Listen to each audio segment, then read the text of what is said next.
Presiden kedua Republik Indonesia, Soeharto. Soeharto lahir pada tanggal 8 Juni 1921 di Kemusuk, Yogyakarta. Adalah seorang pemimpin yang memainkan peran penting dalam sejarah Indonesia. Ia memulai karir militernya dengan bergabung dalam sekolah militer pada tahun 1940 dan kemudian terlibat dalam perjuangan kemerdekaan Indonesia dari penjajahan Jepang. Puncak perjalanan Soeharto datang pada tahun 1965 ketika terjadi upaya kudeta yang melibatkan Partai Komunis Indonesia. Sebagai Panglima Komando Operasi Keamanan dan Ketertiban, Soeharto berhasil mengendalikan situasi dan menghancurkan upaya kudeta tersebut.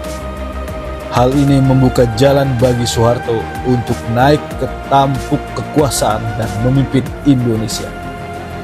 Setelah mengambil alih kekuasaan, Soeharto memerintah Indonesia selama 32 tahun dari tahun 1967 hingga 1998. Pemerintahannya dikenal sebagai rezim Orde Baru yang ditandai dengan stabilitas politik, pertumbuhan ekonomi, dan kebijakan pembangunan nasional yang kuat. Namun, masa pemerintahan Soeharto juga diperlakukan dengan kontroversi. Beberapa kritikus menyoroti pelanggaran hak asasi manusia, korupsi, dan represi politik yang terjadi selama era kekuasaannya. Demonstrasi mahasiswa yang meluas dan situasi ekonomi yang memburuk pada akhir 1900-an mengakibatkan tekanan besar pada pemerintah Soeharto. Pada tahun 1998, akibat tekanan publik yang meningkat, Soeharto mengundurkan diri dari jabatan sebagai Presiden Indonesia.